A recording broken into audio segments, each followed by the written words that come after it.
Is it going?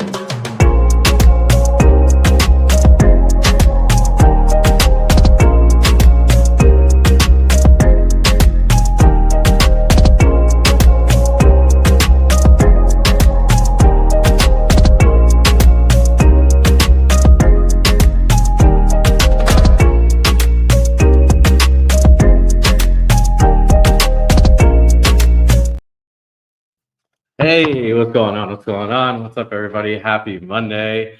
Long overdue stream. Dude, I should have tagged you in the title. I was telling you I was putting together a clickbait title. I didn't even tag you in there. I tagged you, bro, and I called it nighttime chat, something like that. Weird though. I don't want to bait. Hey, what's going on? What's good? Dude, actually, I'm into the snoozies. So if you're tipping in.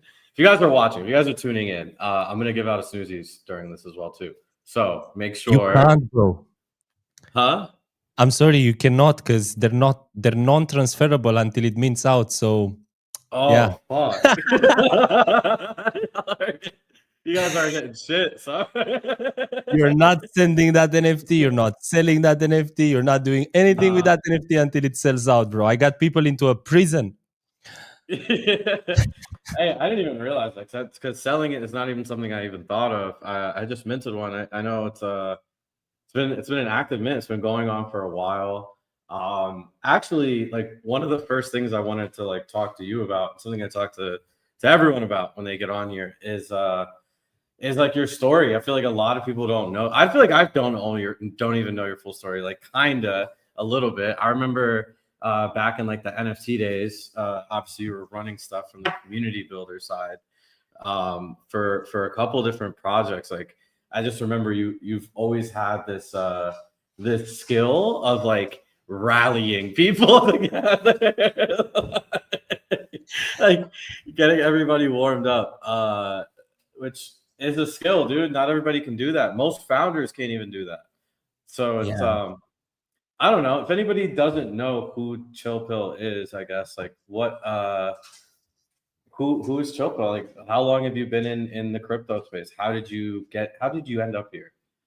It's crazy you're asking me about Chill Pill because Chill Pill was a virtual influencer under the label of under record label from LA actually. And it was the founder, and it was like kind of this virtual influencer that launched a music NFT project. I think it was 2021. But let's get to that point. So yeah, I think it was early 2021 when I started looking into NFTs, just minted the Solsteads on Solana, paid $30, sold it next day for 4,000. I was like, what the fuck's happening here? So I was working at that time. I come from pretty much a startup environment. I was working in prop tech startups around Europe. And so I looked at this thing and I said, I want to do this. Like, what do you mean, digital assets? So I just got together with a bunch of friends and we wanted to launch an NFT project. That was, mid 2021. It was crazy Solana days. Like literally, my best friend, the one who onboarded me into crypto, he was minting some Solana Monkey business. At that point, that was worth a lot of money. Like we thought, why not? Let's put our heads together, come up with an idea. We have like the connections. But we didn't know shit, man. So we failed spectacularly. We hired a marketing agency to help us. They didn't really do much, but they offered me a job at the end. And that's how I got started. And I worked there for like 8 months in 2022. And I just basically did Twitter stuff at the beginning. But then I was kind of the oldest also. This was such a crazy thing for me. You had these like agencies making so much money ran by like 20-year-olds. It was the perfect environment for me, So I was like, shit, I'm good at this. I like it. And so I started working as a Twitter guy, but then I became kind of just, I was in charge of the entire operation. Like we had fancy names. I was like COO. Never in my life have I been called like that. I was like, yeah, that's awesome. I was literally just managing teams and doing everything from the calls to the strategy to keeping, founders happy and everyone else. And that was mainly focused on NFT. So I did that for 8 months. I kind of burned out. I met Bark Meta at the end. Interesting story. That strategy that he executed on Twitter was written by me and the team. Basically, we called it like Twitter integrating the community. Like you have to build an account for yourself. You don't want to be paying all of these people because he had the timeline, he had the money, and he had the skills to do it. You couldn't propose that to anyone, right? Like most people who would come to this marketing agency, especially towards the end of the cycle, you knew they have no chance to do anything. If you've seen, 50 projects, you kind of get to understand where founders are at. So this guy was really talented, definitely the best guy that walked through the door. And so I worked with his project. It was supposed to be a project. They were supposed to launch these virtual suits. It was called I don't know the name. You remember? Yes, bro. I did not know you worked on that. Oh, bro, I was the architect, my brother. We had someone doing 800 replies a day for him. It was going really well. I'm not really, taking credit for the whole of it because it was really a team effort. And I was there just for a couple of months. But yeah, that was the beginning, right? So what happened after that, just to sum it up, I met this guy from LA. He was a really cool dude, had ChillRx and ChillPill under his company. And they wanted to expand on that universe, and they wanted to expand and launch an NFT project called Creators. So I just started working with them exclusively, and then I kind of built a mini marketing agency around this one project. We worked with no one. We just dedicated ourselves to Sydney, and at one point we had 6 people in the team. So it was awesome. It was an 8 months experience. I just did one thing. That's when I took over ChillPill's account. I started hosting spaces. And by the end of it, they didn't really have any other option than give me the account because I identified myself with ChillPill. So it's crazy that I have this account. I didn't start it myself. I wrote about that, but of course, not a lot of people know. And so then I just, I started a different journey. I'm going to stop there because after that, things got really, really crazy. But that's how I got to be Bro, honestly, I had no idea that. So if you guys don't know, catching people up on the whole CT lore, Bark Meta is very well known today for Bark Media, which is a marketing agency, as well as Doginal Dogs, which is, by all intents and purposes, a very successful NFT collection, much to the demise of most of the popular faces on crypto Twitter. He's sort of, and I don't want to say you guys have the same playbook, but you could definitely see some of the influence. Bark, as much as people hate him, as much people give him shit on crypto Twitter, is one of the biggest, the best community builders out there. Absolutely. Period. He puts his people on. You see them always out at these fucking clubs in Miami, Vegas, whatever. I don't know. It seems like a lot of people over there are making money and are happy, which is better than most of the time. Look, judge him however you want. We're not talking about the morality of some of his actions or what he did. I think if you focus on the craft, yeah, bro, I learned a lot from this guy, and I think we worked together briefly. I followed him after that. He's chill in Villain Era as well. Yeah, I don't agree with most of the things that they've done, but in terms of building a community, catching and grabbing attention on Twitter, that was a masterclass. Bro, nobody's better. Literally nobody's better. I remember during the Trump launch, I don't know if they were hired professionally to market the Trump launch, but these motherfuckers were everywhere, bro. 24/7 spaces. Literally, I remember seeing a chart of the Doginal Dogs. It was 6 a.m. to 10 a.m., 10 a.m. to 2 p.m. Militant, dude, organized a military with rank and file. I don't know. You have, like you said, bro, you have to just respect the craft. And I remember actually, now that you mentioned, I remember you wrote this really long thread when ChillPill died but was born again. I remember this. You were I spent, I don't remember how long, 6 months, 8 months, 9 months building this account. This is what everyone on the internet identifies me as. So why wouldn't it just be me? And I actually wanted to know at what point, because obviously at one point you said, fuck it. And I don't know when this started. I'll be honest. This is the point of the story. I guess I get lost. Is when did you start Snoozies? When did you say, fuck it, I'm just going to create my own cabal. I'm going to create my own community. When did that whole thing happen? Was it right after this? Up until that point, yeah, there is some more stuff that happened. So this is the thing. Ever since I started working in this space, bro, I can't believe how fast time flew. I just went from one crazy shit to another crazy shit, super high intensity. Like dedicate all fucking waking time to this shit. Creators for 8 months. I hosted spaces 5 hours every day, every weekday for 8 months, bro. That's crazy. That's insane. That burns you out. Together with everything else, do the fucking meetings, get on calls with people, work with this team. Like, but I loved it. After that, I jumped into this thing called Stars Arena. I'm not gonna talk about it on this stream for many reasons, but the thing is that as soon as creators started stalling as a mint, I finished my relationship with Sydney, right? So I was like, I don't have an income anymore, but I'm blessed. I have this account right now. It's mine. You know, I felt like such a big win. And I was like, let me try and give something back, at least to the people that helped me get this account. I felt a little bit like an imposter, I'm not gonna lie. And also, you know, maybe buy Sydney some time as a founder to find the best way to get to a mint out, work on the utilities that they wanted to work on, right?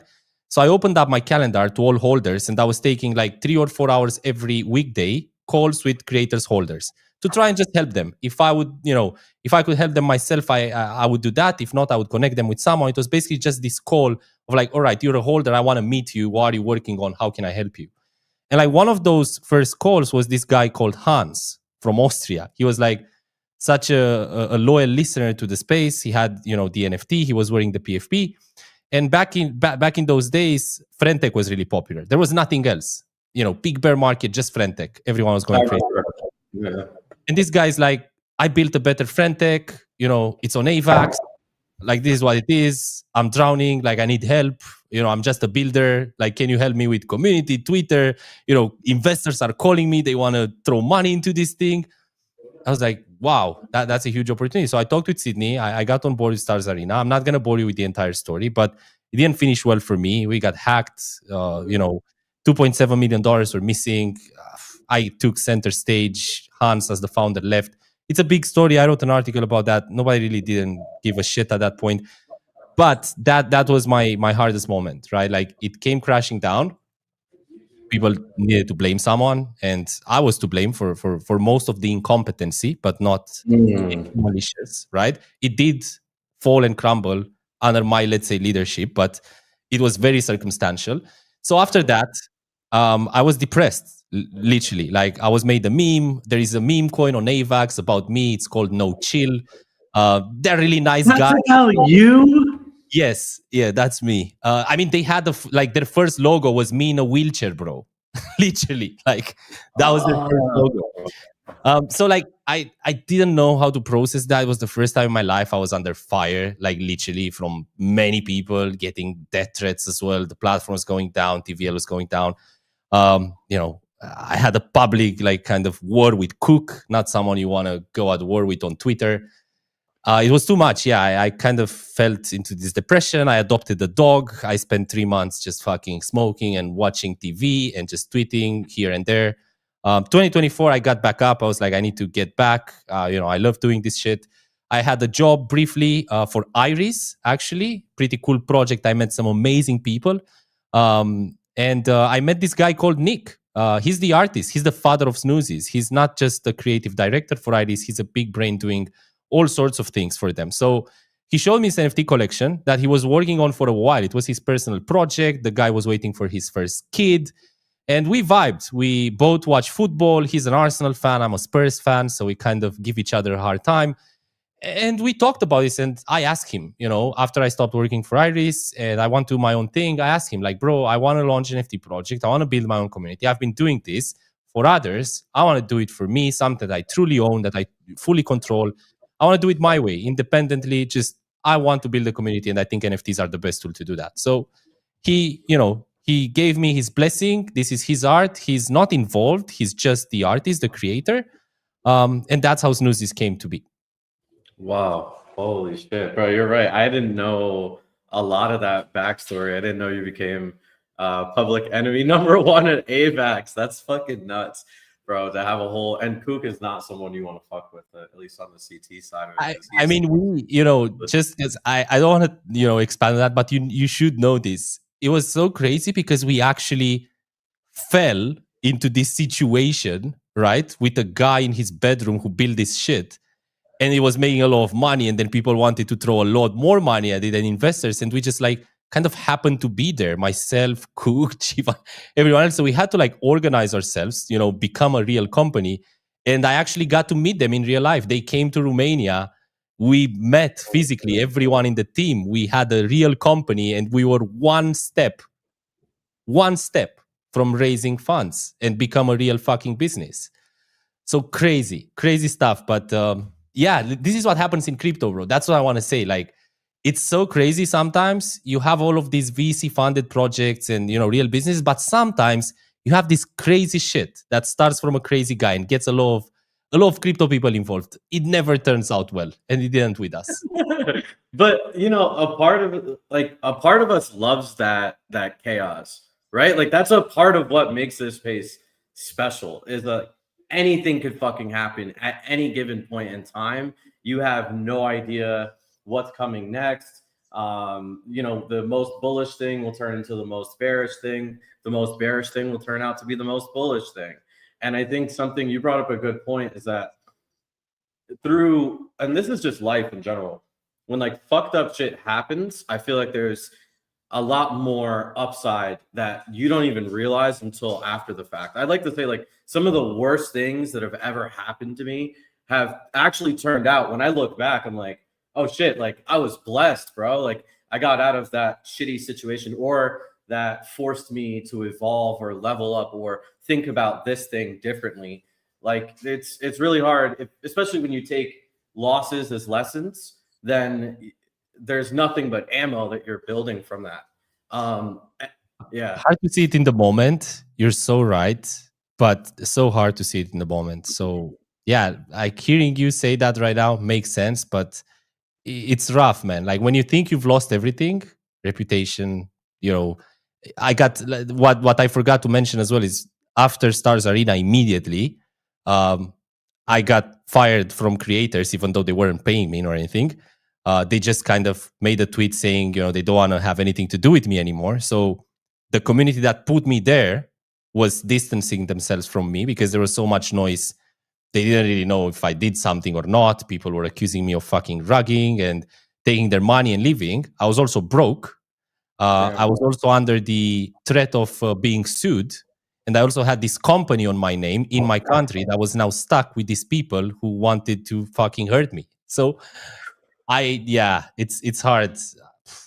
It's looking back, that was some crazy ass shit that I'm glad it happened now, but it was so hard to see it in the moment, man. But you know what too, though, is that like that builds a level of resiliency for you. Like when you are able to go through stuff like that and come out at a higher level, I think like I actually have a funny saying I like to say is like, I don't trust a motherfucker that's never been punched in the face. Like if you've never been like punched in the face, not literally, but like figuratively by life. Like if life has never punched you in the face, then you've never been battle tested. How could I trust, how could other people trust you if you've never had to come out of a shitty situation before? And every time you come out of a shitty situation, you're coming back stronger. So now it's like, the things that hurt you or fucked you up or, made you fall short before, you've already conquered. So I feel like there's nothing like the more losses and lessons that you have under your belt, the more powerful you are. And I always say like, and this happens in crypto all the time, like power is responsibility, responsibility is power, is like, you didn't necessarily want to put yourself in a situation where you're the most vulnerable and responsible at the end of the day. But you did the right thing, right? You're putting yourself in a place of responsibility, which then gives you authority, and that's where people respect you. And I think a lot of people will try to go for like, they think power and authority and having influence is everything. The truth is those things come with the more responsibility you're able to take on, handle, manage, and like provide for. And building your community, I think, is a perfect example of that. Like, yeah, absolutely. And look, I think it was hard to see in the moment, but I've had people call me, this year, to ask me how to handle a personal crisis, like a PR crisis, because their project was falling or their community was angry. And I was like, what makes you think I know how to do that, bro? I failed spectacularly at handling my own PR. Like, that was the problem. But then when I think about it, and I'm super proud of this, and I always say it, I had nothing to hide. When you have nothing to hide and you get shit and you get accused of the worst things and of scamming people and of rugging people, and you know that's not the case, and you're transparent, then you understand, it can happen to anyone and people are angry, so you grow this thick skin. And I think that was the most important lesson for me. So I was like, when people call me here like, oh, we're failing, this is the situation, like investors are doing this and that, I'm like, yeah, you know what, I wish I would have just came out during the Stars Arena craziness and told people everything at the end. Just being transparent to have helped me move on really fast. And it took me 3 months to get my shit together, because I didn't think anyone would trust me, because that's what happens when you have a PR crisis. There's so much information that if you shut up, which is what I did, because I was like, everything is on chain. I did, what do you mean I drug? What do you mean? I was shocked, right? But it's not about that. It's about the optics. When you're involved with anything in crypto, if it fails, it's also on you. You now, you're an advisor right now. If OKX rugs tomorrow, you're getting some of that shit, Yeah. I'm exaggerating to prove a point. But that's what I told people. Look, just go on and be like, this is how we failed, this is where we're at, and this is the way forward if there's going to be one. I feel like in crypto, people tend to run away from failure because it looks like scamming. And it's if you have that fear, you're never going to do anything, because once you feel you're in a losing position, you're going to be afraid to talk about it. You're going to try to fucking, mask it somehow. And then you actually end up rugging or running away. People don't know what happened and they just assume you scammed, right? So I think a lot of crypto builders fall into that trap, because what I felt with Stars Arena as well, I think that was my most important experience in this space. It was the first time I was actually put in a situation where I couldn't say stuff. I couldn't say stuff because, of course, I couldn't come out, for example, and say oh, we have these developers that we've been put in touch with, and they lied to us, and now we have this crazy situation, and the platform is not getting updated. People don't have to know the ins and outs of a crypto company when it goes through something like that. So you can't really talk about it. But at the same time, if you don't say shit and everything keeps deteriorating, then people are just gonna assume it's malicious and you're doing that on purpose, right? So at one point, I feel of course, for us it was different, because you need to have a legal structure in place as well to have people not be able to talk about stuff. But the lesson for me was pretty clear. If you want to build anything here and have sustainability over time, you're going to be in difficult situations. If you manage to somehow be upfront about it and acknowledge failures for what they are, but still be able to move on, people are going to appreciate that. And then you're not going to be really looked at as this, guy who's not, who's not to be trusted. And that's the most important thing you have here. If you want to, you've been here for forever, bro, right? You know how credibility works, right? You know how credibility works. Once you fuck that up, it's super hard to come back from it. Oh, it's super hard. And I think it's, to be honest, the less you give a fuck, the more likely you can come back. Bark is a perfect example. He didn't give a bro. He had the whole timeline canceling this guy at one point. He's like, yeah, I don't give a fuck. We're just gonna keep doing our thing. By the way, I do want to say what's up to everybody in the chat, everybody that pulled up today. GM Wazzy Boy, AA Bam, Sport Human, Sam, Bosch, Askalad, Stitch Clips, Woody, Sasa. Dude, you have a lot of the community. Alpha Clipper, Xenon, Vic, Humble, Venomized, Prince, Light. Thank you guys for pulling up. If you guys get any good clips, please feel free to share, post it, tag both of us. We'll amplify them as well too. Powerful story, man. I feel like people are gonna come back. You see the chat excited, man. They're gonna come back and watch this over and over again, because I think there's a lot that people can learn from stories like this. It's never going to be easy. You never really see anybody that's at the top of anything in crypto that hasn't been through some bullshit. Very rarely. Very rare. I can't think of anybody. Because when you put something out and you know that, you're gonna be judged, right? So if you're not fucking successful from the first time and you land a banger, yeah, people are gonna judge you. You know how many projects did Zagabond launch before Azuki? I don't know if people are that old.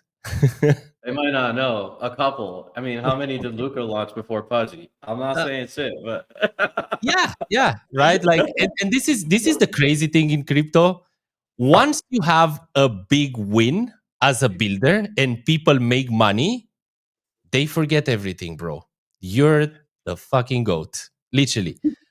Short memory span here, but look, I think overall you can notice. You talk about Bark, and I must say this, like I do look up to him as a content creator. I think he's got one of the best games in town. However, he did deteriorate, his credibility through the things that he's done. The fact that he's able to come back shows, how powerful mentally this guy is as well to deal with this shit or to not care about it.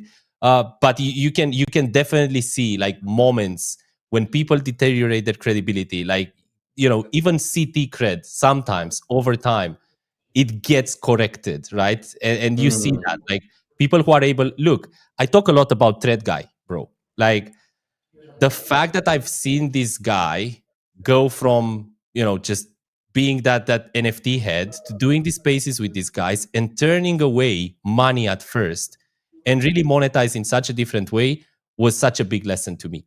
Like I feel like you can put him in the same boat with like Bark and Shillen because they started together, and you can see how different their trajectories went, right? And they're both super talented, and they're both amazing content creators, but they chose different paths. And I feel like when we're gonna look back on this 10 years from now, Thread Guy is gonna be in a much different place. Like much. Well, he has a higher ceiling. If this was fantasy football, yeah, he has a higher ceiling. Much higher ceiling, and like even like potential outside. Look at the deals he's getting, right? Like he's not a one-time runaway. He's gonna deliver consistently and grow consistently. He had that episode with the guys last year. I'm someone who looked at that video, and look, you get together with people again, you're gonna associate your reputation with theirs. But I think the guy has laid out a pretty cool blueprint for how to not monetize too soon so that you actually get at the top. 100%. I think the more you're able to delay monetizing, the greater the payout will and can be. And you see that even in the Web 2 world outside of just Web 3 creators. Speaking of monetization, we haven't even touched on this at all. We're almost 30 minutes through. We haven't even talked about at all InfoFi. Did it kill crypto Twitter? Are we done? Like, I feel like there's two camps. If we were to actually separate crypto Twitter, there are the people that have benefited from it. Let's be honest. There's people like yourself, myself, hey, guilty as charged, that have benefited from it quite a bit, right? And then there's another camp of people who have not. And their take is that it's destroying the timeline. Or actually, no, there's a third camp of people who have benefited from it and still have a really large negative stigma around it, which I think is interesting. I guess, like, how do you feel about the current state of crypto Twitter? Is it cooked? Like, did InfoFi ruin everything? Is it all noise now? I know you obviously have your own unique thoughts on that. It's good we talked about everything else up until now, because I was gonna ask, like, do you guys know what timelines we used to have before? Like, Bark's top content is who's active right now, bro. What are we talking about? Like, there was so much shit on the timeline before InfoFi was a thing. There was more shit on the timeline, more spam. Now it just looks like AI slop, and people are actually talking about projects. So I guess that's not funny anymore. But yeah, I don't feel like the quality of content has deteriorated. We've had, huge amounts, industrial amounts of engagement farming before InfoFi, and we have industrial amounts of engagement farming right now. It just looks different because right now you're farming with some project stacks for mindshare, and before you were just farming for views and first 500 people to win this much money. And like, we all know how this space worked. If you're here from 2021, you know how marketing was being done, how people grew their accounts, how companies were wasting money, paying for useless shit and botted views and the engagement farming groups. And it's still happening to some extent. They're not going away. It's just right now we have these tools that make it harder, for such individuals to fake real metrics. That's why I think has quality of content. Come on, bro. Like I don't. I think that's just something to talk about for engagement. But the quality of content, it's definitely not worse. No, I mean, I would argue it's actually more informative now than it's ever been. Whether you want to be informed or not, the information is being put out there every single day by people with 50 followers to 50,000 followers. It doesn't matter. No, you bring up a good point. Like, what was the content before? Who's active right now? You can't smoke weed and be, or can you smoke weed and be successful? Question mark. Only, Which one should I sweep? Yeah. What are we sweeping? What are we sweeping right now? Fake Bored Ape giveaways. my first payment in this space working at that marketing agency was a $5,000 scam. I got scammed of $5,000 worth of clients' money. I thought they're gonna fire me. I got scammed by a Bored Ape on a giveaway. Yeah. It's actually something I talked about back then too. Is like, especially with decentralized IP. This is a whole other rabbit hole, but like, because you have all of these people from different areas that are able to rock specific artwork and identify as a group. Like, I genuinely think it was hurting the Basie PR at that time. I'm like, dude, there's like 500 fake Bored Apes on the timeline scamming people every day. They should have read. I had this study case when I was in school about Burberry. Burberry, they had, some of the best, highest selling clothing items back in the 2000s, I think. And then just the football hooligans started wearing it, and they almost went bankrupt because of that association. Kind of the same happened with Bored Apes back in the day. Honestly, that's a banger take, but it's like, it's kind of true. It's kind of true. Think about how many people, like, it was their first day on crypto Twitter and they get scammed by a fake Bored Ape. Now they're like, I hate these motherfuckers forever. Yeah, they have to vindicate themselves. I had Hunter, who's working for WorldChain, really cool dude. He was on a space and I was like, what's that ugly ape? And then more apes pulled up and I felt bad. And I was like, look, guys, I'm just jealous. I never actually had a Bored Ape and I don't want to buy one now because right now it's not as cool. Like, look, I want to be cool when it was like, come on, but who knows, maybe in the future. For sure, it was crazy times, man. That's like, you asked me the quality of content. Like, come on, let's be real about it. I think one important thing here, if you've been around from 2020 until now, or even 2018, yes, this content, it's much worse for you, because what the fuck do you care? Like, you don't need people to tell you about these projects. You're an OG.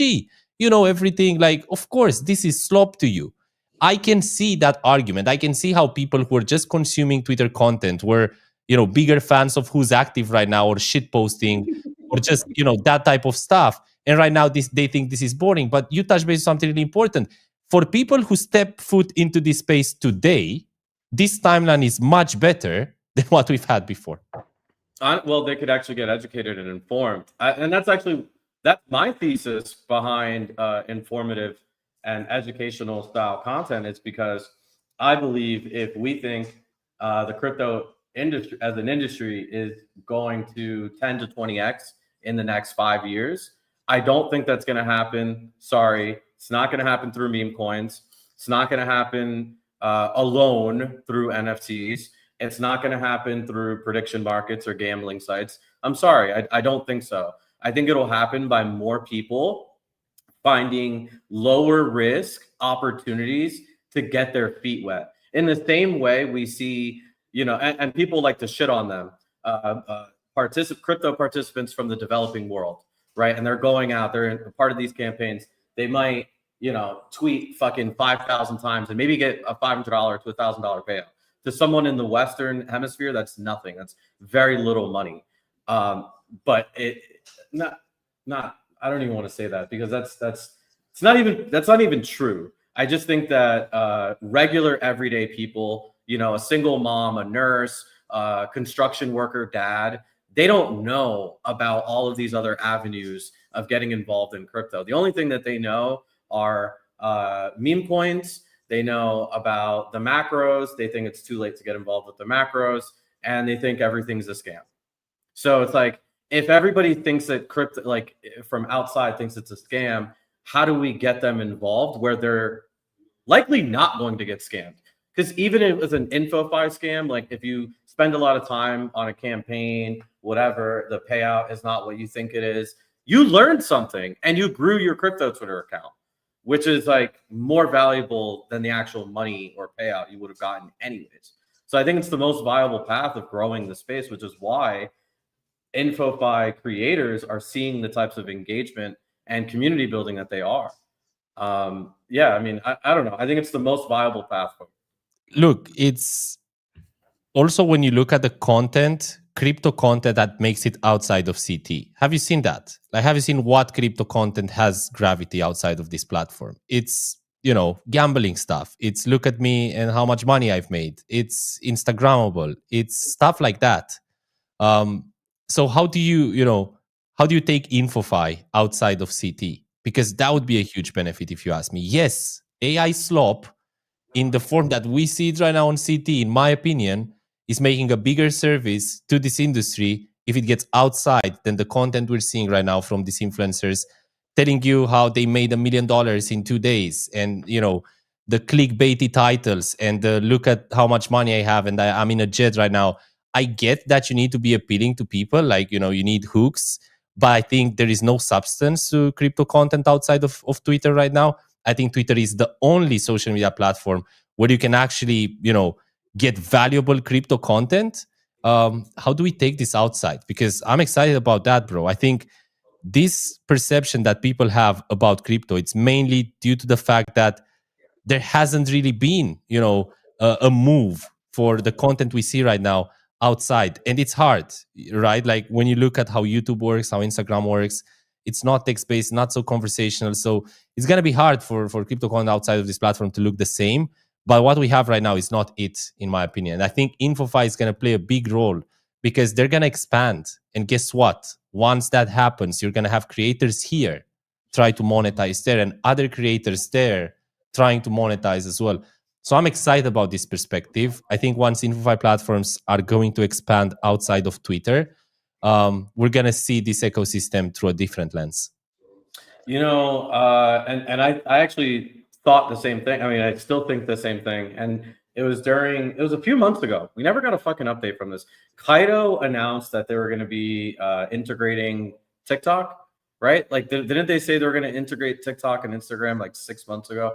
I don't think they have yet. But when they first announced that got me really excited because of exactly what you said. I'm like, oh, you're going to have a bunch of people from IG, TikTok, YouTube Shorts who are going to get exposure to crypto in a way that they can participate, whether it's LP farming, whether it's airdrop farming, whether it's growing a crypto Twitter account and just getting familiar with everything. You know, there's a more viable path for them. I don't think they've done that yet. No, to your knowledge, they haven't. Has any InfoFi platform? I have a bet with my co-host R2D2, and I said this year no InfoFi platform is gonna expand outside of X, and I hope I'm gonna win that bet. I'm pretty sure I'm gonna win it. Yeah, look, man, I think they're not ready at all. I think, you know, I'm working with the Wallchain team right now. I think they have a wider operational capacity than what I've expected, and they want to do a bunch of things. But I think there's just so much to still sort out here on X that I don't see an InfoFi platform actually pushing for expanding outside of Twitter, at least in the next 3 to 6 months. Like, imagine this, right? We're having problems with text-based content. Like, you know, you have people who are like, oh, you know, you shouldn't tag more than one project. Look, it's looking at InfoFi slob. What about the quality? We've had so many iterations and changes of these algorithms from platform to platform, and we still haven't figured out. If you ask me, I think that there is still room for improvement for every InfoFi platform in terms of what the algo actually incentivizes when it comes to content. So like going outside, right? I've had this conversation with Yuri, founder of Wallchain, when the Quack heads were announced. I loved his thoughts. He's he's a big brain. He has an academical background. They're looking at these things from a different perspective. I'm just like a city junkie. But these guys are actually, trying to look into the problem at the level of social media. And he also said, like, Twitter is so special because Signal, or the way we define it, also comes, or mainly comes, from the people who engage with you. It's a conversational platform. So communities matter here. The way attention moves depends on that. Whereas on the other platforms, you don't have that. Just think about this, right? You post something on Twitter, getting 50 comments is nothing. Like on Instagram, getting 50 comments is huge. Like people don't usually comment. So then what are you going to use, and what is the problem that you're actually solving? Because here on Twitter, we know what the value is. It's called mindshare, this new metric that projects are paying for and projects are competing for. How is that going to look like outside of CT? Because you have to understand these platforms took all the Twitter accounts labeled crypto accounts, and that's your social graph. And at the center, you have like Vitalik, right? And then you kind of expand, and those people are the ones who are so important to the network because they validate what we call signal. So it's like it's a social graph that's already built in. Now you're just perfecting it. How does that look outside of X? You have no bearings. You have no metrics that are familiar with what you know here. Just likes and views, like that can be manipulated so easy. So what are you going to sell?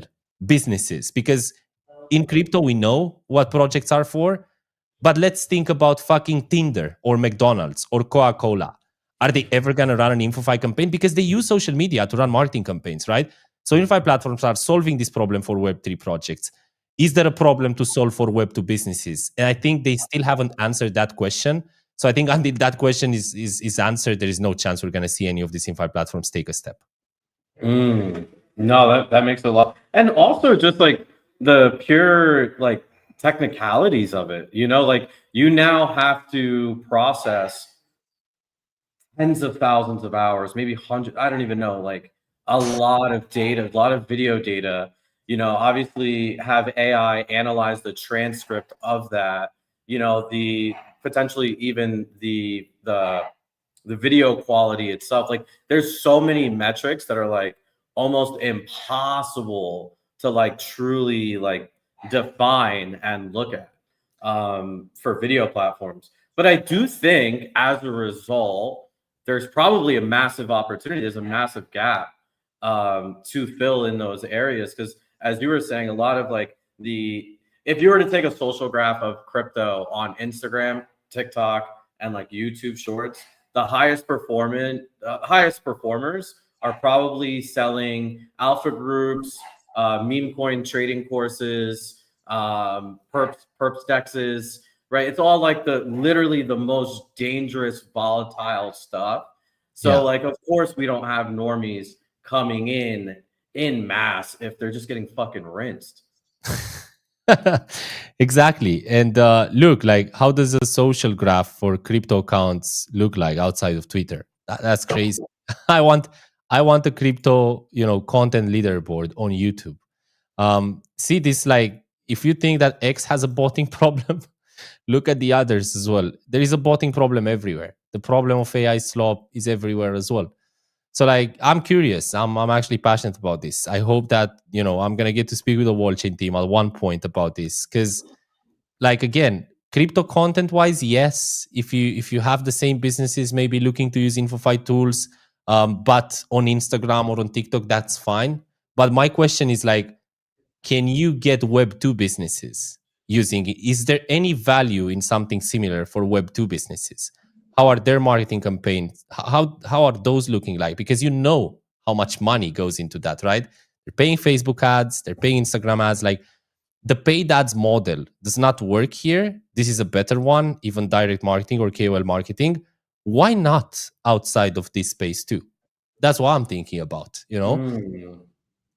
Well, I mean, there's something similar with like UGC campaigns. I don't know if you've seen those or heard, but like a lot of ecom. I have some buddies that have successful ecom businesses, and people don't realize how fucking spoiled they are on crypto Twitter, even with like airdrops that are like worth shit. Like, you guys are getting paid way more money, dude. There are people on TikTok with like a couple 100,000 followers that will never get paid more than like $50 to $100 for a video. That's insane. Like, no, I meet them here in LA, bro. I meet them here in LA and in Hollywood all the time.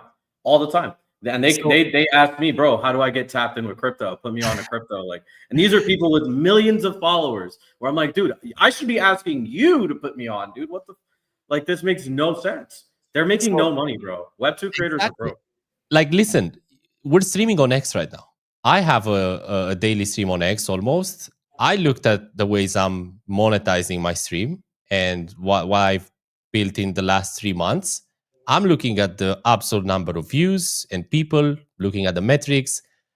And I look on YouTube, bro, with these metrics, I wouldn't make a dime. I wouldn't get $1. Like, it's crazy how specialized this whole thing is, how niched it is. So yeah, like mainstream content, bro, you want to grow a page going to the gym? You're going to compete with fucking 100 million people on this planet doing the same thing. How many people do you think are streaming on crypto Twitter, bro? Like 20. Like it's 50. Yeah. No, it's crazy. I've seen your post recently and I've been like diving in. I have my own opinions on this as well too. Marketing agencies. Did InfoFi kill marketing agencies? Are they cooked? Some of them, for sure. Some of them for sure. But I think the best ones are, integrating InfoFi. They've been doing it already. Direct marketing hasn't died. You have ICOBs making a bunch of great points about this actually this summer.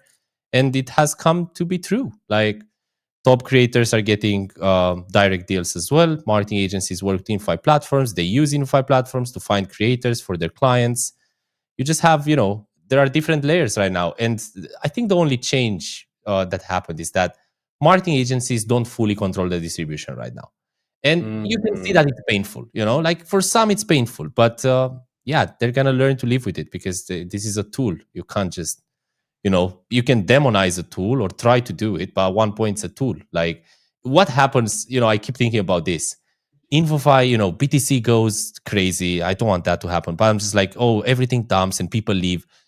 Is InfoFi going to be dead, or how is this going to look like? What if people don't want to do this anymore? And I'm like, there's always going to be someone. Like, once this has been created, there is always going to be someone who wants that money. Just think about Laudio, all right? So that was the thesis of the entire experiment. Like, yes, it was hyped at the beginning, it died, whatever. Are people still going for it? Yes. People are gonna bro, people are gonna go for it forever, even if it's $10, right? Like, that's the theory. So the genie is out of the bottle. Marketing agencies need to adapt. Their clients are demanding it. And the best projects and the best brands are doing both. They're doing direct deals and KOL marketing as well as InfoFi campaigns. I've said this, and I'm going to wrap it up by saying this. And I've said it live on Spaces. I'm not hiding from it. Not a lot of people talk about it. But like, I had a couple of deals on top of campaigns that I was going for anyway. I didn't think that was going to happen. When I started this summer, I was talking with my friend and I was like, well, we're actually going for that campaign, but now we have an offer on the table as well. And then I asked myself, why? And it's like, oh, these projects are fighting. Like, they're fighting for mindshare themselves. That's what they want. So they were doing that through marketing agencies, all right? They weren't doing it on their own. So yeah, marketing agencies is not going anywhere. They just, need to become smarter. Yeah, no, 100%. They need to do a lot more, because basically how marketing agencies work from 2020 until last year, or until the beginning of this year, is basically one agency has all the cabal connections to the same group of 20 or 30 creators. They feed all the opportunities to the same 20 or 30 creators. If you're not a part of this group, they're making money on every whitelist, every TGE, everything. And then basically, if you don't work with this marketing agency, good luck having a successful project. Whereas now it's completely democratized, and you're no longer just a relationship manager as an agency. Your job should be to actually come up with strategy, with actually putting something together that is not like, it's one thing of saying, hey, I have a list of 10 creators, I'll get them to all post your project. It's another thing to say, hey, we're going to work on a narrative campaign for the next 2 weeks this is what we're going to push. You're going to do a stream with Chill Pill. Then you're going to go do a stream with Faded. Then we're going to take those clips and then have these KOLs repost those. Now there's a whole strategy behind it. Now you're actually like providing value. So I think what it's done is it's forced agencies to have to provide value. They no longer can just be relationship managers and middlemen at the end of the day. Someone clip that. Yeah, look, I have nothing else to say. This is like, you cannot dispute this. It's exactly, the model that Infy has disrupted was a lazy one. I worked in agencies and I know it. I think everyone who did knows it. Like, it was exactly like you say. You didn't really have to do much once you had your connection set up. So right now you have to actually provide value as a marketing agency. And some of these projects are going to ask you about Infofy tools. Like, they're going to want you to help them use these tools. So yeah, like, if you completely ignore this, or you say, oh, this is going to die, I think you're going to start losing business as a marketing agency, surely, because, I know for a fact that more and more projects, they even reach out to me for advising.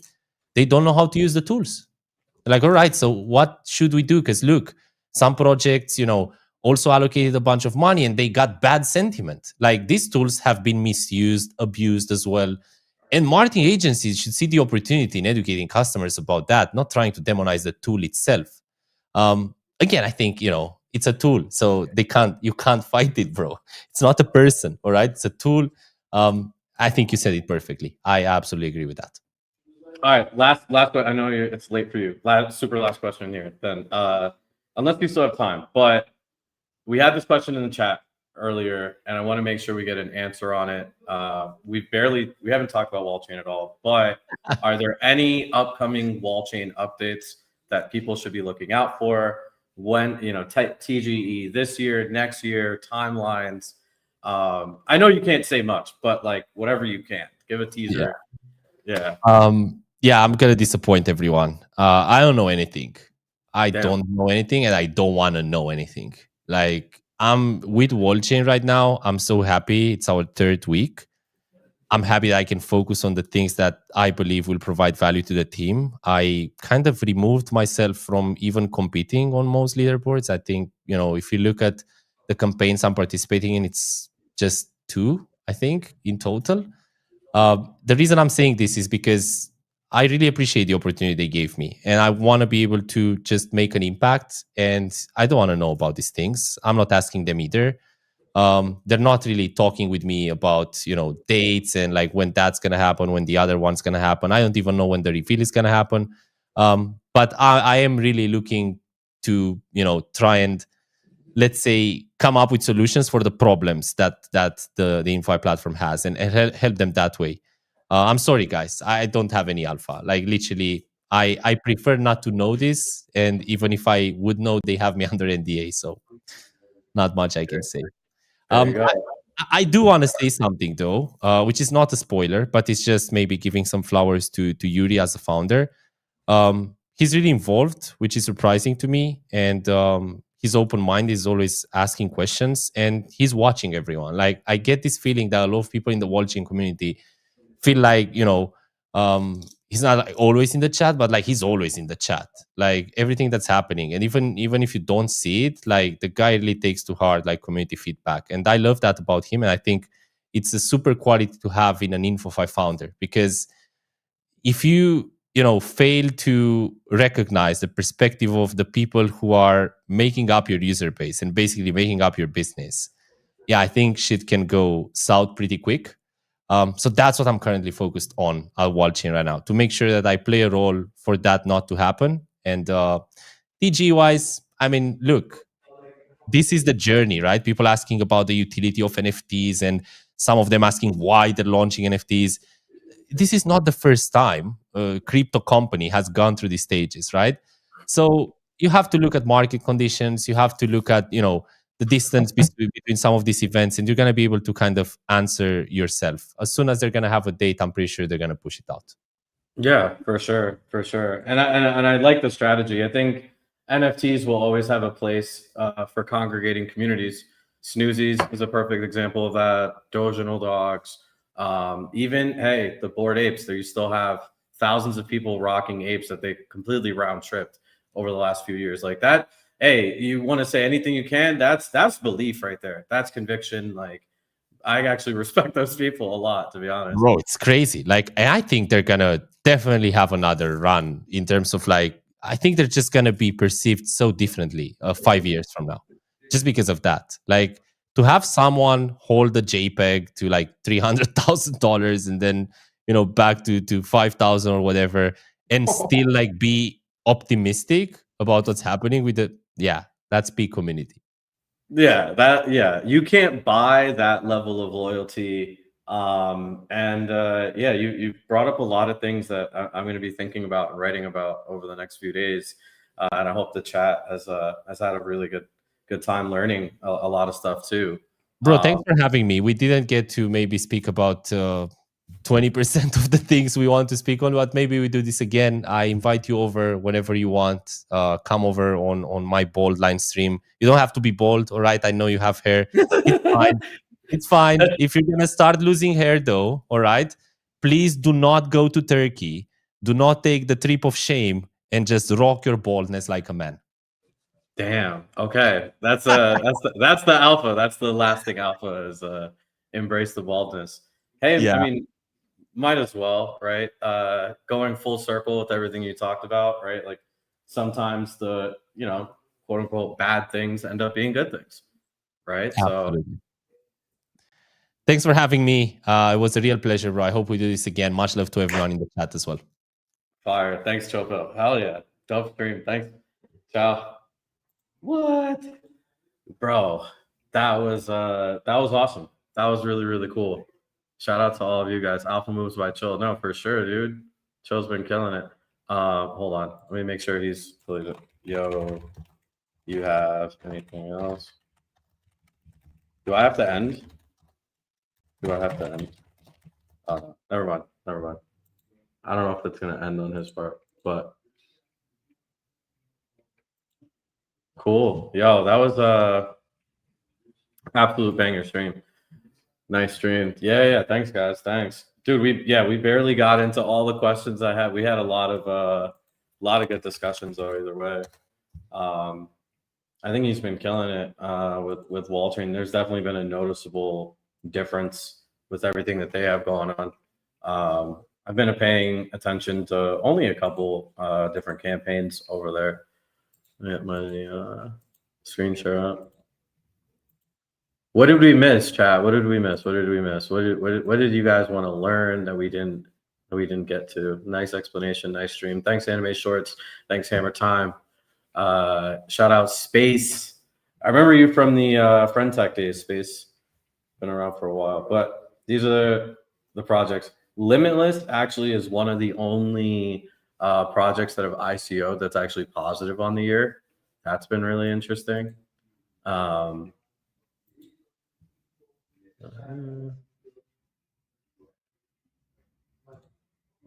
Bye before that. What's up, brother?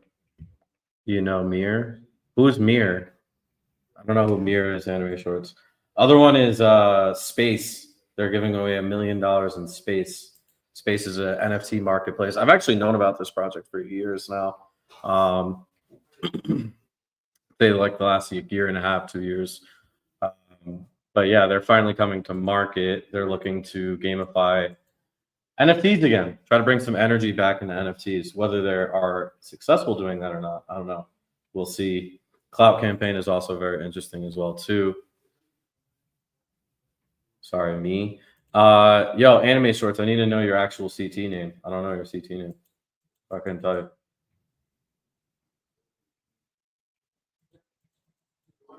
Check out this clip and amplify it. All right, let me take out. You guys got some live. Oh, Kaneki. Yo, what's good, Kaneki? One of the few real ones on YouTube. On YouTube.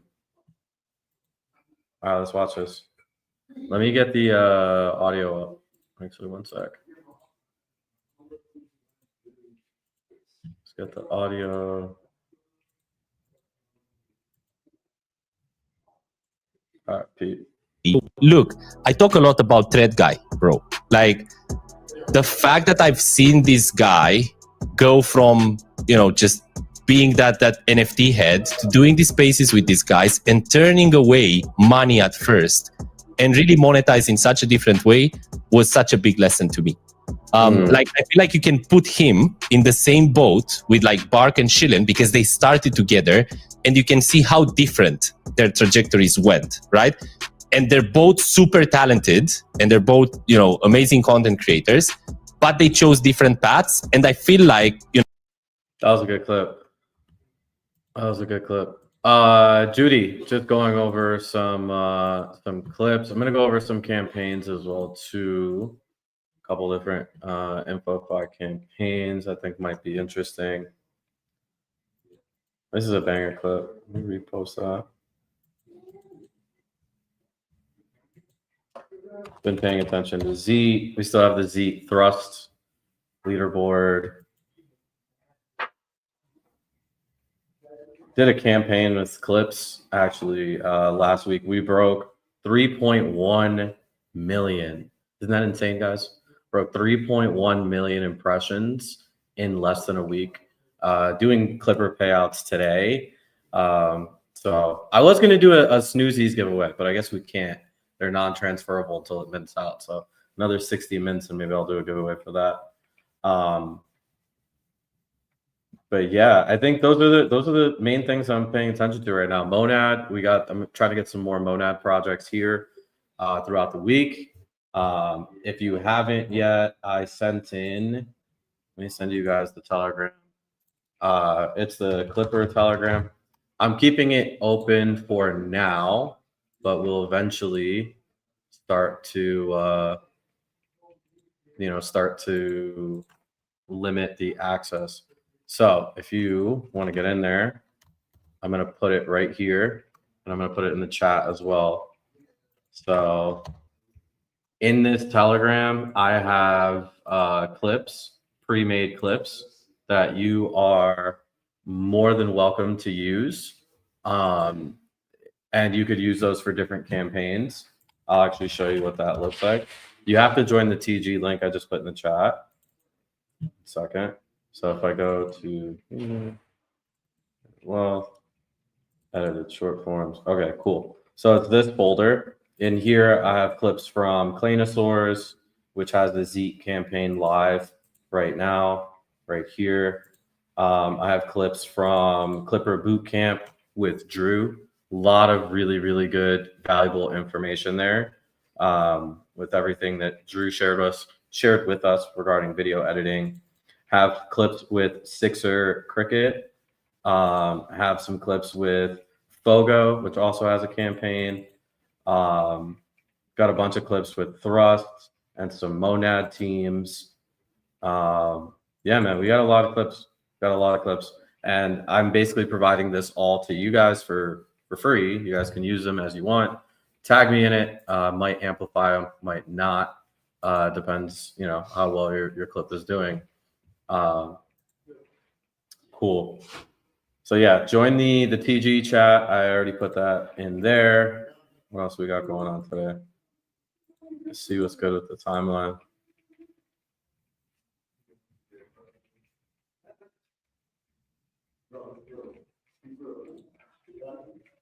Sentient. That's another upcoming TG. What the fuck? What the hell? Oh my god. We live in a simulation. Yo, whoever's running the White House Twitter page is fucking crazy, bro. Tonight, President Trump speaks at McDonald's summit on the economy and more. Like, what the hell? Will I share the TG link on my profile? Yeah, I'll make the post now. One sec.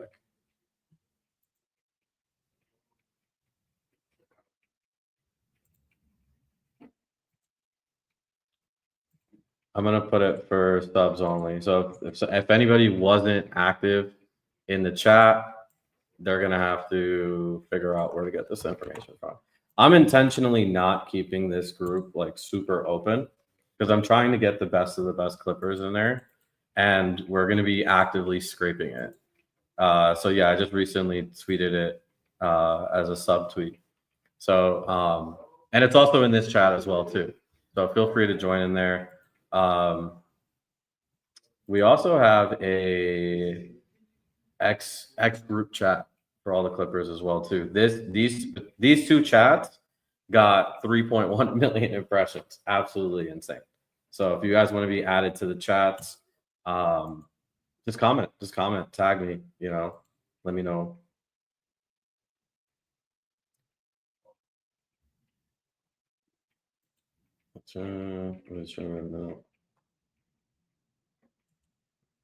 So these stimmy checks aren't coming anytime soon. Yo, actually, I do have a series of videos I want to watch with you guys that is going to change your perspective on the world. So we'll watch these real quick. I'll make a big screen. I really want you guys to watch these. There are thanks, Abibella. Thanks. I appreciate you. Okay. I want you guys to watch these videos. This is like really, really crazy shit. Every country on earth is in debt. The United States owes $38 trillion. Japan owes $9 trillion. The entire planet owes $315 trillion, 3 times the size of the global economy. But here's the paradox that should terrify you. If everyone owes money, who exactly is owed? The answer isn't what you think. Because when you follow the chain of creditors, when you track who actually holds the debt, you discover something disturbing. The world doesn't owe money to anyone in particular. It owes money to itself. But 4 men, 4 bankers across 3 centuries, designed it that way. Pay attention to this video. They built a system where debt can never be repaid, where governments borrow forever, where interest flows eternally upward, and where the people who designed the trap profit from every payment, every crisis, every bailout. This isn't conspiracy. This is documented history. The meetings happened, the contracts exist, the mechanisms are public record. And once you see how they built it, you'll understand why 38 trillion isn't a problem to be solved. It's the system working exactly as designed. Let me show you the 4 architects, the 4 moments when the debt trap was engineered, and why every government on earth is now caught inside it with no way out. Before 1694, kings borrowed money the old way. They'd go to merchants or nobles, promise repayment with interest, and if they couldn't pay, they'd default. Creditors lost money. Kings borrowed from someone else. It was risky for lenders and embarrassing for kings, but it was contained. Debt was temporary, either repaid or defaulted. The system cleared. William Paterson changed everything. He was a Scottish merchant and financial schemer who tried and failed multiple times to get rich. In 1691, he had an idea that would reshape civilization. England was at war with France. King William III needed money desperately. The treasury was empty. Tax revenue couldn't cover war costs. And traditional lenders were refusing new loans because England had defaulted before. Paterson approached the king with a proposal. He would organize a group of wealthy merchants to lend the government 1.2 million pounds. That's about 300 million in today's money, a massive sum. But here's the innovation. The loan would never be repaid. Instead, the government would pay interest forever, 8% annually. And to manage this arrangement, Paterson proposed creating a new institution, the Bank of England. The mechanics were revolutionary. The merchant lenders would give their gold to the Bank of England. The bank would lend it to the government. The government would pay interest annually from tax revenue. And the bank would pay that interest to the merchant lenders. But here's the critical detail. The government wouldn't repay the principal, ever. The loan was permanent. Why would merchants accept this? Because the interest payment was guaranteed by Parliament. It was backed by the government's taxing power. As long as England could tax its citizens, the interest would flow. And the banknotes the lenders received in exchange for their gold could be traded. They were as good as money, better than money, because they paid interest. Parliament approved Paterson's scheme in 1694. The Bank of England was chartered. The merchants provided their gold. The government got its war funding. And for the first time in history, national debt became permanent. Not a problem to solve, a feature of the system. And here's what nobody explains about why this was brilliant for the bankers. The government paid 8% interest annually on 1.2 million pounds. That's 96,000 pounds per year, forever. The merchants had essentially bought an annuity from the government. As long as England existed, as long as it could tax, the money flowed. And if they wanted their gold back, they could sell the banknotes to someone else. The debt was transferable but never repayable. But Paterson's real genius was what came next.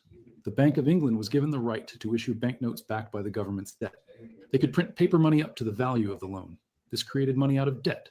The government's IOU became currency. And the more the government borrowed, the more money could be created. This is the template. Government borrows, never repays principal, pays interest forever, and the debt. This is itself how the becomes world money works, for y'all. a This is bank. literally Catastrophic how if you're a the taxpayer, world economy because works. you're paying interest on debt that will never disappear. Within 50 years, every major European power copied the model. France created the Banque Générale. The Netherlands already had sophisticated banking, but formalized government debt issuance. And by 1790, the newly independent United States adopted the same system. Alexander Hamilton, who we talked about before, explicitly modeled America's financial system on the Bank of England: permanent debt, interest paid from taxes, bonds traded as currency. Patterson died in 1719, not particularly wealthy, despite creating the Bank of England. But the system he built persists 331 years later. The Bank of England still exists. British government debt has never been paid off. It's been refinanced, rolled over, and expanded, but never eliminated. The debt trap was set in 1694, and every government since has walked into it willingly. Crazy. All right, hold on. We're gonna watch the whole series, and By the that's gonna early be the rest of our 1800s, homework European today. governments had embraced debt. They borrowed for wars, for infrastructure. Pay for attention. operating Pay expenses. attention. Take notes on this But shit. there was no Crazy. organized market. Each loan was negotiated individually. Interest rates varied wildly, and only the wealthiest merchants could participate. Nathan Rothschild changed that. He industrialized sovereign debt. The Rothschild family started as money changers and traders in Frankfurt. By 1800, the 5 Rothschild brothers had established banking houses in 5 major European cities: London, Paris, Frankfurt, Vienna, Naples. This network was unprecedented. They could move money across borders faster than anyone else, and they used this to dominate sovereign debt issuance. Nathan Rothschild in London was the strategic genius. During the Napoleonic Wars, Nathan arranged loans for Britain, but his innovation was how he structured them. Instead of lending directly to the government, he bought government bonds at a discount and resold them to investors at a markup. He created a secondary market. Government needed money. Rothschild provided it immediately. Then he sold the bonds to pension funds, insurance companies, and wealthy individuals. The government got its money fast. Rothschild collected the spread, and investors got a tradable asset. But here's where it gets darker. Rothschild didn't just finance governments. He positioned himself so governments had no choice but to use him. In 1815, at the Battle of Waterloo, Nathan Rothschild famously learned of Napoleon's defeat before anyone else in London. His courier network was faster than official channels. He used this information to manipulate the bond market. First, he sold British bonds, signaling that Britain was losing. Prices collapsed. Other investors panicked and sold. Then, after prices crashed, Rothschild bought massive quantities at rock-bottom prices. When news of British victory arrived the next day, bond prices surged. Rothschild made millions, not from insider trading as we'd call it today, but from controlling information and market timing. This established the Rothschild model. Control the information, control the issuance, control the market. By 1820, the Rothschilds dominated European sovereign debt. If a government needed to borrow, they went through the Rothschilds, because the Rothschilds controlled the investor network. They had the distribution, and they set the terms. Here's why this matters for the debt trap. Before Rothschild, governments could theoretically refuse to pay. If a king defaulted, his creditors lost money and the system reset. But Rothschild made sovereign debt tradable across borders. A British bond might be owned by a French investor who sold it to a German bank who used it as collateral for a loan to an Austrian aristocrat. The web of ownership became so complex that defaulting wasn't just refusing one creditor. It was collapsing an entire international financial network. This is the Rothschild innovation. Make debt so interconnected that default becomes impossible. Not because governments are responsible, because default would trigger systemic collapse. Governments became trapped. They had to keep paying, and they had to keep borrowing to pay the interest on old debts. The debt trap was no longer just permanent. It was inescapable. The Rothschild family wealth peaked in the mid-1800s. They were the richest family in the world, richer than any king, and that wealth came from one source: interest on sovereign debt. They didn't produce anything, didn't build anything. They lent money to governments and collected interest forever. The system Patterson created in 1694, Rothschild industrialized by 1815, and every government in Europe was caught. By 1900, America was becoming an economic powerhouse, but it still had a primitive financial system. Banks operated independently. Money supply was tied to gold, and there was no central mechanism to manage debt. J.P. Morgan fixed that, not for the public good, to protect his banking empire. In 1907, there was a financial panic. Stock prices crashed, banks failed, and the economy seized up. J.P. Morgan personally organized a bailout. He gathered the major New York bankers in his library, locked the doors, and forced them to pledge their own money to stabilize failing banks. It worked. The panic ended. Morgan became the de facto central banker of America. But he was 70 years old. He knew he couldn't do it again. So Morgan and his associates, the most powerful bankers in America, designed a permanent solution. They needed a central bank. But Americans hated central banks. The first and second banks of the United States had been shut down by populist opposition. So Morgan's This is the creation of the Federal in Reserve. 1910, Morgan's Crazy. associates, including Senator Nelson Aldrich and representatives from the largest banks, held a secret meeting on Jekyll Island, Georgia. For 9 days, they designed the structure of what would become the Federal Reserve System. The meetings were secret because they knew if the public found out that bankers were designing the nation's monetary system, there would be riots. The plan was brilliant political manipulation. The Federal Reserve wouldn't be called a central bank. It would be called a Federal Reserve System. It wouldn't be one institution. It would be 12 regional banks. It wouldn't be controlled by Wall Street. It would be overseen by a board of governors appointed by the president. It looked decentralized, democratic, public. But the structure ensured banker control. The regional Federal Reserve banks were privately owned by member banks. Those banks elected the boards of the regional feds, and the regional feds elected the Federal Reserve Board. The government appointed some members, but the bankers controlled the system. And the most important power, the power to create money and buy government bonds, was given to the Federal Reserve Bank of New York, which was controlled by the largest Wall Street banks, Morgan's banks. The Federal Reserve Act passed Congress in December 1913, largely because most representatives didn't understand what they were voting for. And immediately, the debt trap expanded. Now, the government didn't just borrow from banks, it borrowed from the Federal Reserve, which could create money to buy bonds. Unlimited demand for government debt. Here's why this matters. Before the Federal Reserve, there was a limit to how much the government could borrow.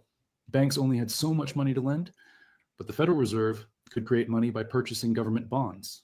The government issues a bond. The Fed buys it with newly created money. The government Crazy spends the money. shit. And the debt goes on the Fed's Crazy. balance sheet, backed by nothing but the promise that taxpayers will service it forever. This is the mechanism that enables infinite debt. The Federal Reserve ensures there's always a buyer for government bonds, always demand, so the government never has to stop borrowing. It can roll over debt forever because the Fed will always buy it. And the interest payments flow from taxpayers to the banks that own the Federal Reserve System. Morgan died in 1913, the same year the Federal Reserve was created. But his legacy is the structure that makes the current $38 trillion in US debt possible. Without the Federal Reserve, the government couldn't borrow at this scale. The market wouldn't support it. But with the Fed as a guaranteed buyer, there's no limit. The debt trap became infinite. Crazy. All right. You got 2 more videos. By the 1970s, the debt trap Patterson, Rothschild, and Morgan built was functioning globally. Quick, Every 10 developed minutes. nation 10 minutes. borrowed, rolled over debt, paid interest. But So y'all need developing to watch nations this. were different. They borrowed for Crazy infrastructure, shit. and many couldn't keep up payments. The debt trap was reaching its limits until Paul Volcker made it permanent. Volcker was Federal Reserve Chairman from 1979 to 1987, and he faced a problem. Inflation was over 10%. U.S. credibility was eroding. Foreign governments were losing faith in the dollar. He needed to stop inflation, even if it meant causing a recession. So in 1979, Volcker raised interest rates dramatically. The federal funds rate went from 11% to 20%, the highest in American history. This crushed inflation. But it had another effect. Developing nations had borrowed billions in dollars during the 1970s when rates were low. Now those loans were due, and the interest rates had tripled. Mexico owed $80 billion, Brazil $60 billion, Argentina $40 billion, and they couldn't pay. The interest alone exceeded their export revenues. In August 1982, Mexico announced it couldn't make payments. Default. This should have triggered global financial collapse. American banks had lent most of that money. If Mexico defaulted, Citibank, Bank of America, Chase Manhattan, all would take massive losses. Some might fail. The entire banking system was at risk. Volcker could have let it happen. Let the banks take losses. Let the market clear. But he didn't. Instead, he orchestrated a bailout through the International Monetary Fund. The IMF would lend Mexico, Brazil, Argentina, and others enough money to keep making interest payments to American banks. The loans were called structural adjustment loans, and they came with conditions. The conditions were brutal. Governments had to cut spending, privatize state assets, open markets to foreign investment, devalue currencies, basically dismantle their economic sovereignty in exchange for the money to keep paying interest. And here's the key. The IMF loans didn't reduce debt. They just rolled it over, made it manageable, but permanent. This is the Volcker innovation. When debt becomes unpayable, don't forgive it, restructure it, lend enough to keep interest payments flowing, and extract political and economic concessions in exchange. The debt trap became a tool of control. Countries that couldn't pay were forced to open their economies, sell their assets, and submit to foreign economic policy in exchange for the privilege of staying in debt. This pattern has repeated for 40 years. Greece in 2010, Argentina in 2001, Sri Lanka in 2022, every time the same structure. IMF loans to keep paying interest, austerity imposed, sovereignty surrendered. And the debt never eliminated, just restructured, made perpetual. Volcker died in 2019. But his legacy is the mechanism that ensures the debt trap is global and inescapable. Even when countries can't pay, they're not allowed to default. They're refinanced into permanent indebtedness. And the interest keeps flowing to the creditors, the same banks, the same institutions, the same system Patterson created in 1694. Now let me show you how these four architects built a system where debt is infinite and escape is impossible. Start with Patterson's model. Government borrows, pays interest forever, never repays principal. Add Rothschild's innovation, make the debt tradable globally. So it's not one creditor, it's a web. Default collapses the system. Add Morgan's mechanism. Central banks create money to buy government bonds. Unlimited demand. Government can always borrow more. Add Volcker's trap. When countries can't pay, restructure, don't forgive, keep the interest flowing. The result is what we have today. 315 trillion in global debt. Government debt, corporate debt, household debt. None of it will ever be repaid. All of it pays interest. And all of it is connected through the financial system. So default anywhere threatens collapse everywhere.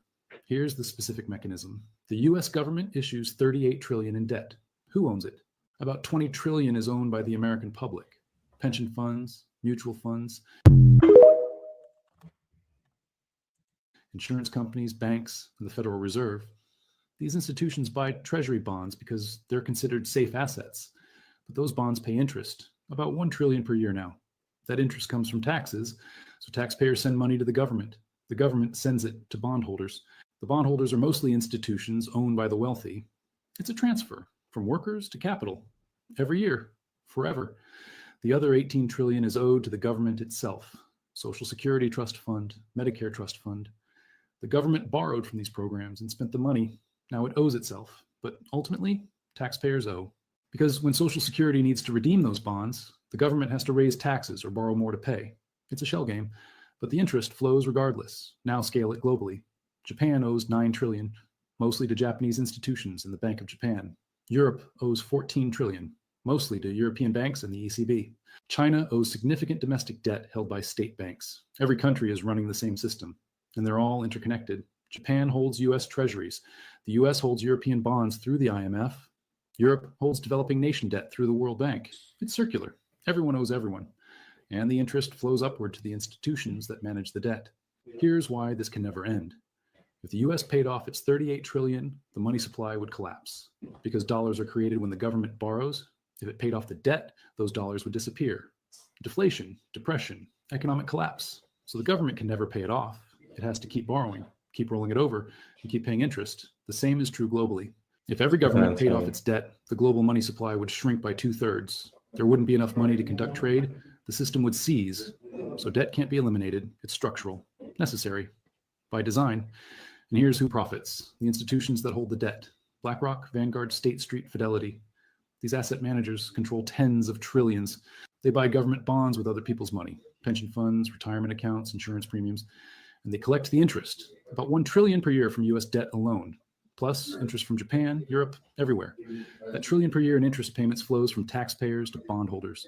It's the largest wealth transfer in history, continuous, structural, and invisible to most people, because it's not called a tax, it's called debt service, but it's the same mechanism. Workers pay, institutions collect, and the debt never decreases.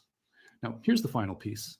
The four architects didn't conspire together. They lived in different centuries, but they each solved a problem in a way that benefited bankers, and each solution built on the previous one.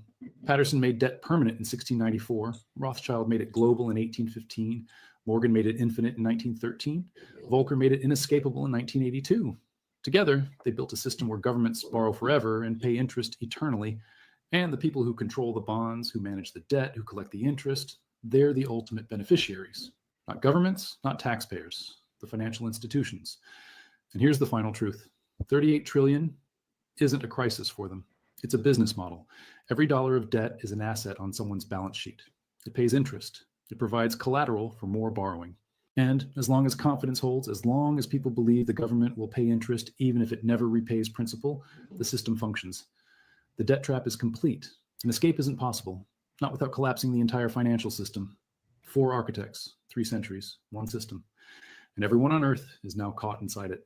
If this changed how you see government debt, if you finally understand that 38 trillion is not an accident or a mistake, but a system working exactly as designed, then you're starting to see how power actually works. Subscribe if you want to understand how the machine was built and who